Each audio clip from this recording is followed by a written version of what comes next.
Le 1er et 2 février, venez assister aux Journées du bien-être et nature à la salle La Barroise de Bar-le-Duc. Durant 2 jours, voyagez à travers 8 villages de minéraux, de bijoux, de relaxation, de voyance, d'accompagnement au bien vieillir et même du bien-être animal. Conférences et animations gratuites sur place. Les Journées du bien-être et nature, le 1er et 2 février à Bar-le-Duc, entrée 3 €, organisée par M2M Organisation.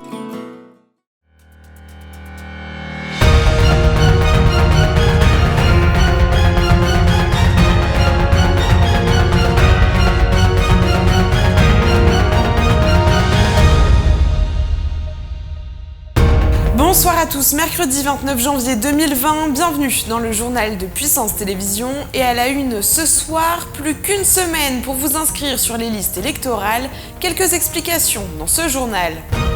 À quoi servent les jumelages des villes? Exemple dans cette édition entre les villes de Vitry-le-François et de Tauberbischofsheim en Allemagne.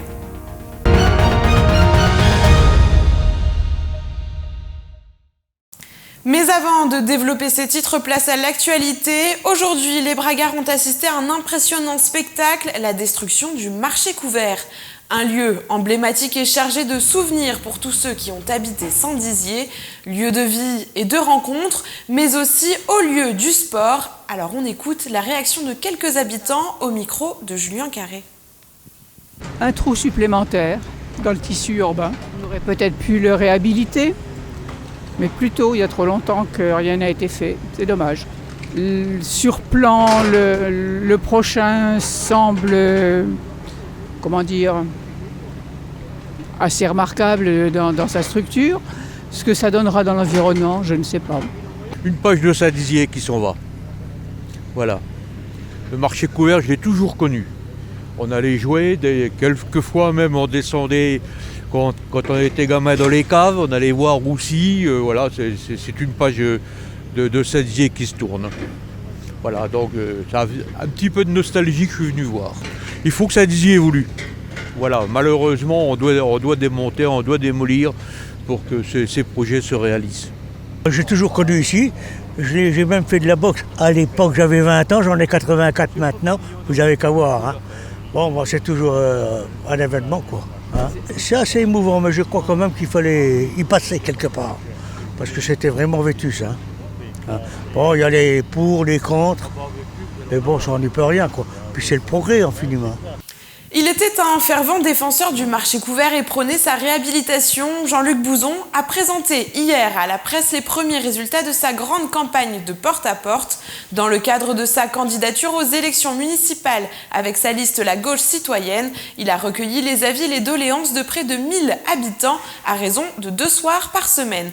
On l'écoute tout de suite. Nous avons atteint hier soir le chiffre de 1012 personnes rencontrées au porte-à-porte. Ça veut dire que nous avons frappé à peu près à 3500 portes. Et quel accueil, quel accueil. On est les seuls à faire ça. Mais en tout cas, qu'est-ce que c'est bien. Et en tout cas, les gens qui votent ou pas pour nous, ils nous font rentrer et ça prend des discussions. Et c'est comme ça qu'on est en train de construire notre programme. On est les seuls à faire ça et les gens nous remercient parce qu'on les écoute et on va prendre en compte ce qu'ils nous disent. C'est ça Saint-Dizier. On va redonner Saint-Dizier aux Bragards. On veut reconstruire la démocratie et le lien avec les habitants. Franchement, c'est extraordinaire. Et la gauche est en train de se mobiliser. Allez-y les gens de gauche, allez-y. Mobilisez face aux 3 listes de droite et face à Daval. La gauche fait passer un grand coup. Voilà, il faut redonner Saint-Dizier aux Bragards. Et donc avec nos colistiers, je le redis, nous allons passer partout d'ici le 15 mars, maison par maison, bâtiment par bâtiment, rue par rue, on va aller voir tout le monde. Peu importe ce que vous avez à nous dire, sur un cahier, on va marquer tout ce que vous nous direz et on va construire le programme avec les Bragards. Je l'invente pas, il y a une vraie fracture entre l'actuelle municipalité de droite et les gens, quoi. Les gens ne se sentent plus écoutés, se sentent abandonnés. Et donc effectivement, les gens, dès qu'on leur donne la parole, c'est extraordinaire. Je le dis bien, ça veut pas dire qu'ils votent pour nous, hein, tous ceux qui... Mais ils nous font rentrer à tel point que des fois, on n'a même pas le temps de finir. Hier soir, on n'a pas pu finir les rues. Vous vous rendez compte, hier soir, on a discuté avec 96 personnes. C'est un record. Et donc, les cahiers se remplissent. Et donc, il y a ce besoin, les gens, ils ont besoin de parler, ils ont besoin d'être écoutés, ils ont besoin de voir leur élu. Restons dans le thème des élections municipales pour aborder cette fois-ci un sujet plus pragmatique, les inscriptions sur les listes électorales. Cette semaine, nous vous demandions si vous étiez inscrit sur ces listes. Vos réponses sont de oui à 81% contre 17% de non. En raison d'un déménagement ou bien d'un changement de situation, vous pouvez en effet ne plus être inscrit et il vous sera donc impossible de voter les 15 et 22 mars prochains. Alors, quelles sont les démarches à suivre? Éléments de réponse dans ce sujet, réalisé avec Julien Carré et Nicolas Fontaine. Ce matin-là, à Bar-le-Duc, les agents de la préfecture de la Meuse sont sur le pont. Les 15 et 22 mars prochains se tiendront les élections municipales. On dit souvent que lors de ces élections, le plus gros score est celui des abstentionnistes. En 2014, les Français ont massivement boudé cette élection avec un taux d'abstention record de plus de 36% au second tour, du jamais vu sous la Ve République. Pour pallier à cela, l'État a lancé une opération afin d'encourager les inscriptions sur les listes électorales. On s'est rendu compte que les Français ne se préoccupaient pas toujours de leur propre situation et que quelquefois, lors de déménagements, lors de changements de situation familiale, les Français oublient de s'inscrire, voire sont inscrits à 2 endroits différents. De bonne foi, le jour du scrutin, ils vont voter et c'est là qu'ils se rendent compte qu'ils ne sont plus inscrits sur la commune où ils ont l'intention de voter. Cette année, les choses ont un peu changé. Auparavant, vous aviez jusqu'au 31 décembre pour vous inscrire. Désormais, la date est arrêtée au 7 février 2020. Dans un premier temps, il faut se renseigner sur sa situation électorale. Grâce à la mise en place du répertoire électoral, unique sur le site internet du service public, vous pouvez savoir si vous êtes inscrit dans un bureau de vote et si oui, lequel. Pour s'inscrire sur les listes électorales, 2 possibilités s'offrent à vous. Effectuer les démarches en ligne grâce à la dématérialisation, mais aussi directement dans la mairie de votre commune. Les jeunes qui viennent d'avoir 18 ans et qui se sont fait recenser, eux, sont inscrits automatiquement sur les listes électorales.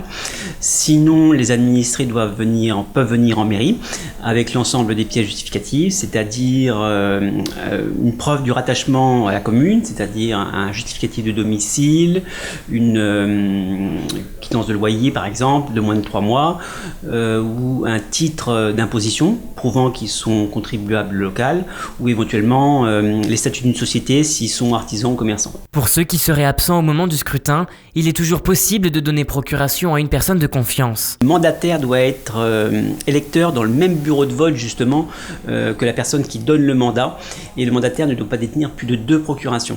De la même façon, la personne qui donne mandat pour voter doit justifier aussi d'un motif d'absence, notamment par exemple une raison professionnelle ou bien éventuellement même un départ en vacances peut justifier une procuration.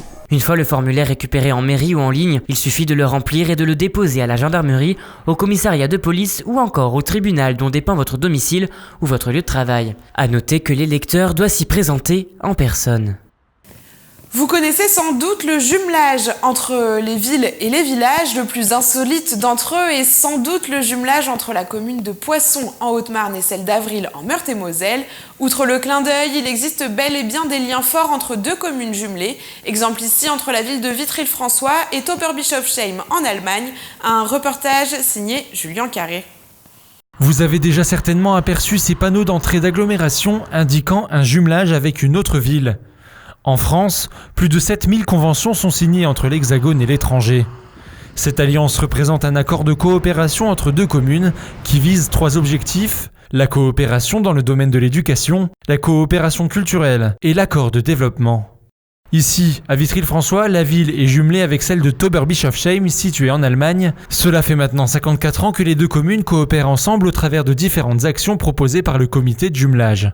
Nous, au comité, nous faisons des propositions. Nous sommes une trentaine d'adhérents, pas forcément bilingues, mais donc intéressés par la chose. Et nous faisons des propositions comme par exemple des échanges de jeunes, des classes, ou bien des échanges de jeunes l'été, où des jeunes qui ont plus de 18 ans vont travailler là-bas et des jeunes Allemands vont travailler chez nous. Il y a donc le sport, puis il y a aussi la culture. L'école de musique fait aussi des échanges avec son homologue de TB2B. Justement, ces élèves du lycée François 1er sont conscients de l'importance de ce jumelage et tous les avantages que ça leur apporte. C'est toujours bien d'avoir un jumelage entre une ville française et une ville allemande, en sachant qu'avant il y avait eu des conflits entre les 2 pays, de les voir se réunifier justement afin de pouvoir apprendre mutuellement les 2 langues. Je trouve que c'est toujours un plus. La base de nos études, ça devait être d'abord l'échange avec l'autre, parce que les valeurs humaines sont très importantes dans tout ce qu'on fait. Du coup, par exemple, un étudiant qui va partir en Allemagne pour étudier va avoir un plus que celui qui n'a jamais voyagé. Et puis, on apprend d'autres cultures. C'est une forme de sociabilité. Donc, c'est très important d'avoir des relations humaines. Mais ce jumelage ne concerne pas que les adolescents. En effet, certains travailleurs se rendent à Oberbischoffsheim afin de comparer les méthodes de travail.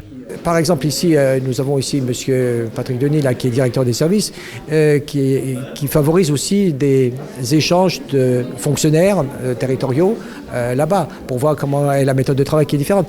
Il y a beaucoup de choses qui sont tellement différentes que nous, l'organisation de la journée, l'organisation de la semaine, l'organisation du travail. Donc c'est intéressant de voir comment nos voisins s'organisent. L'intérêt de la chose, c'est que nous sommes semblables et en même temps très différents. J'aime à dire que les Allemands sont des anglo-saxons, nous sommes des latins. Les Français aiment bien chez les Allemands à la rigueur, l'ordre, et les Allemands aiment bien chez nous un peu le décontracte. Outre ces actions entre la petite cité rose et la ville allemande, une journée, celle du 22 janvier, est consacrée à l'amitié entre ces deux pays. Et à Vitry-le-François, pour faire perdurer cette alliance, les élèves se sont réunis à l'hôtel de ville afin d'assister à cette cérémonie et célébrer cette amitié en chansons.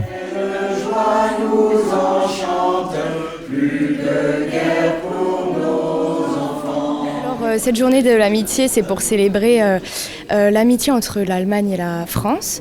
Et je pense que c'est très important parce que maintenant on fait partie de l'Union européenne. Et il faut motiver les Français à apprendre l'allemand. Je pense que c'est très important, l'anglais d'abord, mais l'allemand aussi. Je pense que ça se perd et c'est vraiment dommage. Et des journées d'amitié comme celle-ci permettent de renouer les liens et de remotiver les élèves à apprendre l'allemand.